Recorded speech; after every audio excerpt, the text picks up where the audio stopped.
This is kind of talking about a person that's going to cash in soon, whether or not you think that he's lived up to the expectations so far. That's Caleb Williams. Caleb Williams is still arguably going to be he's going to be the number one pick. If he's not going to fall far behind that. He's going to go.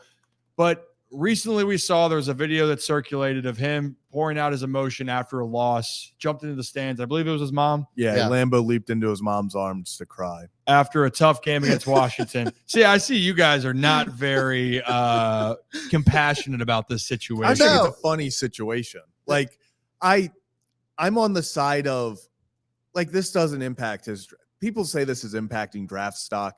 In no way should this impact your draft stock. Oh, no. Caleb Williams, in my mind, Caleb Williams could on television just throw a bad pass, punch his coach, and walk out, and he would be selected number 1 overall this spring. He's that big of a talent. But it didn't, as we say, move the needle. It didn't move the needle one way or another. I disagree. I disagree 100%. And so let's go ahead and react to this video real quick. This is after the game.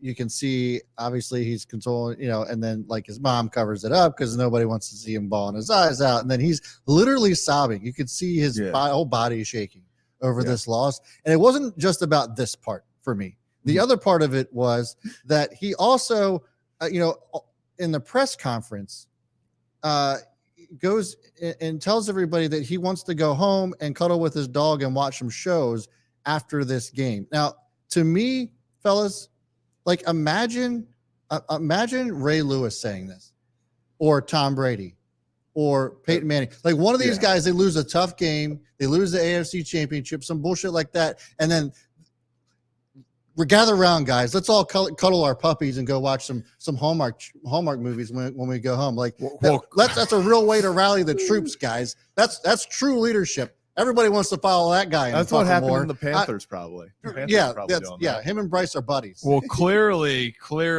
you are not a fan of Hallmark movies. And I'm not saying I'm the biggest. Oh my God, that was your takeaway. I'm not saying I'm the biggest Hallmark movie fan here. This is why I'm telling you you're corny. Hot topic now is that Ryan is upset. Don't you like Hallmark. I can spice this up? Well, no, okay.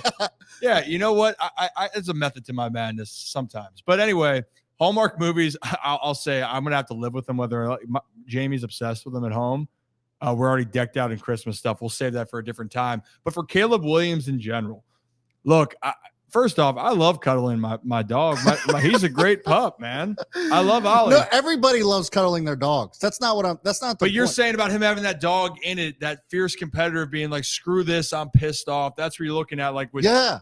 And I get it. Sometimes you need that dog in you. Sometimes you need to cuddle that dog. That's simple as that. Okay, I'm scared we were about to get canceled by the dog people. I know after I play a hard game of whatever sport I'm playing, golf, NBA Jam, maybe not necessarily football. I love going home, rolling up on the couch.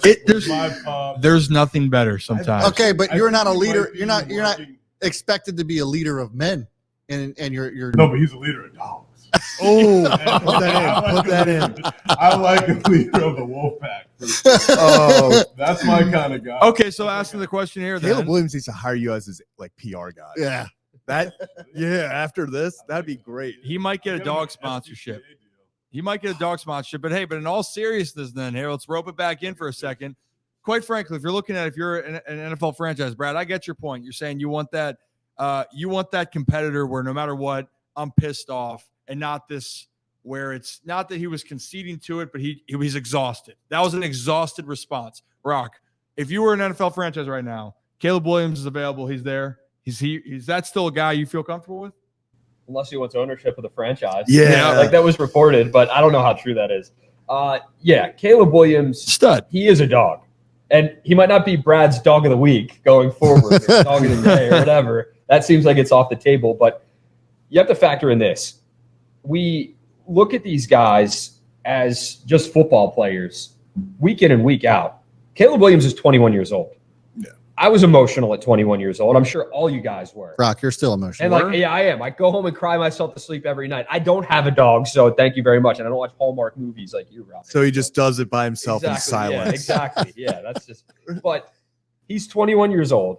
He's got his whole life ahead of him. He is still a kid as far as, because I consider 21 years old. I don't consider that it might be a young adult, but you're still a kid at 21. You have your whole life ahead of you, and you're not fully matured at that point in time. First of all, props to his mom for having the awareness to cover up his face so the cameras couldn't catch him crying, because that was a big if that was move. a CBS game, March Madness would have been all over that, right up in his face, like right up in the camera. We'd because have they find the people to cry meme. every single game, like that. Oh yeah. But he was emotional, and to these guys, sometimes it's not just wins and losses. I mean, he wants it to be his livelihood, but you go out there, you play for 40, 45 minutes, however long a college football game is. And you give your all, you put in your blood, sweat, and tears. And I think that's the second time I've said blood, sweat, and tears that time. We have a meter going right now. But, we should have a counter. Yeah, exactly. For but sure. he laid it all on the line, and he lost a big game. And he knows that was their college football playoff hopes probably right there. You beat that team, you're maybe back in the mix. You have a chance. But now, like Caleb Williams, he could sit out the rest of the season and he could still be the number 1 overall pick. Maybe I'm not he's thinking saying about that decision in that point in time. Well, we're going to talk about CJ Stroud in a minute, because that's not always the case. Yeah, you don't test well, and all of a sudden you just drop down in that's the draft. fair. And look at Lamar Jackson, who was a Heisman Trophy winner and threw for 1 million yards. So like, I'm not taking that bet.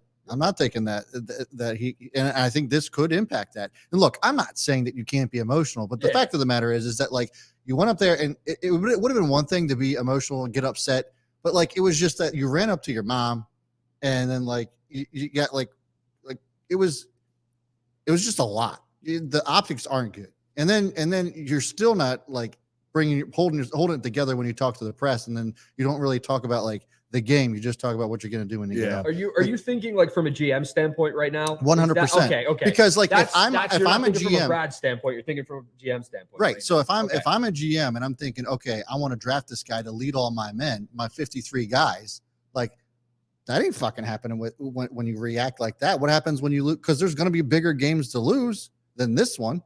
That could have. I'll say this: like that could have an effect if you're thinking of it from a GM standpoint.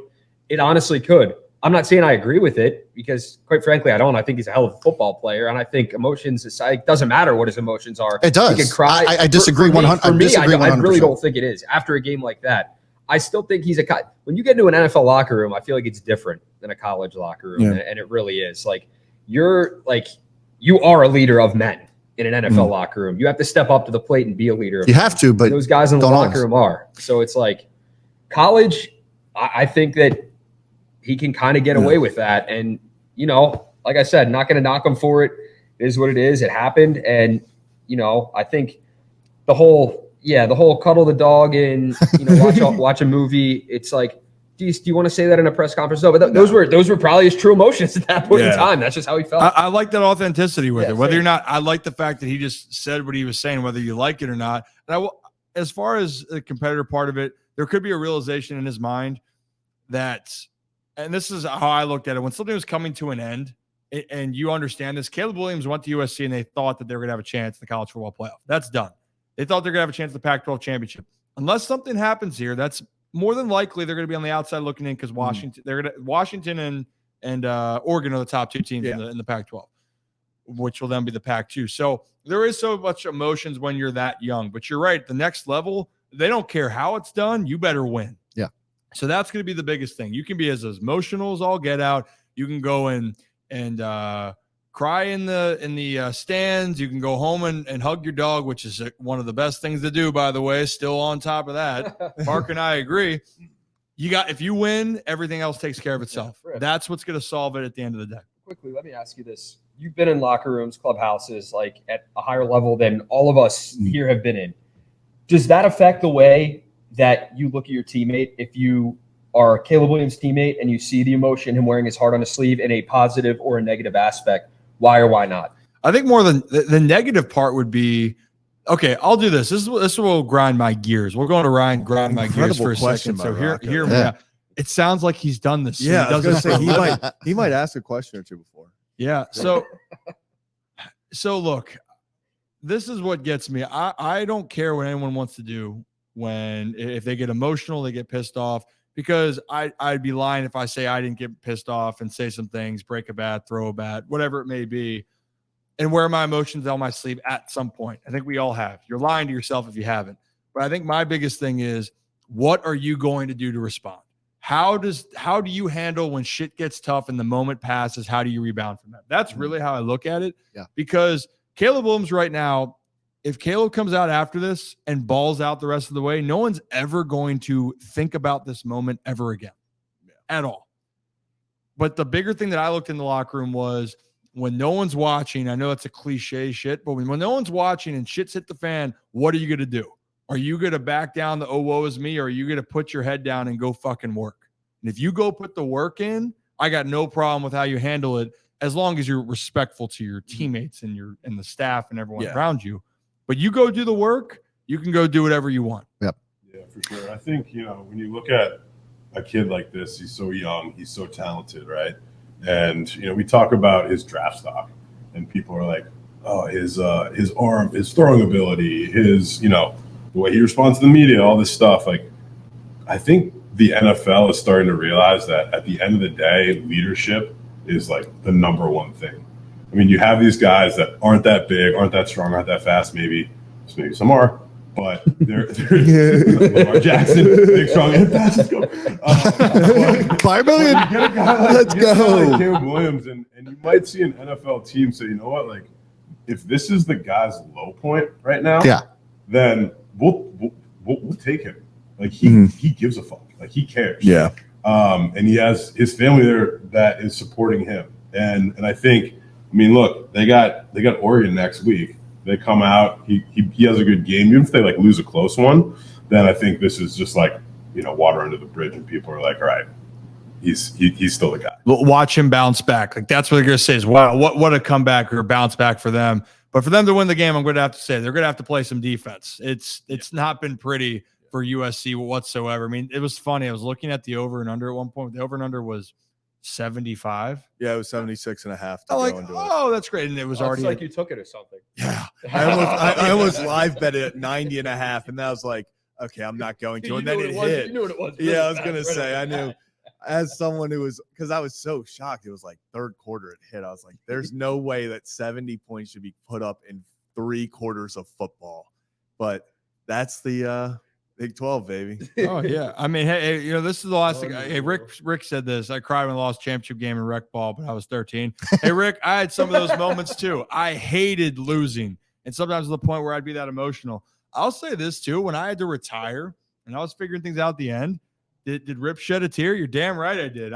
Jamie, I was doing a retirement post, and she wanted me to listen to it, and I was trying to speak it out word. I couldn't get the words out, and I'm like, well, damn. I'm like, maybe I'm as soft as Rocco, but at the same point. I remember seeing your post, and I didn't know who you were, and I was just like, you saw the post, and I was like, the McGregor, like, who the F is this guy? Like, no, I'm just kidding. But like, it's like, really it's people like your point though. People can get emotional. I made the last out of every Little League baseball game I ever played in, and I cried all the time. And I hated baseball, and I wanted to quit, and I did eventually. So there's my story. It is what it is. Yeah, that was just as meaningful as Ryan. Yeah. Exactly.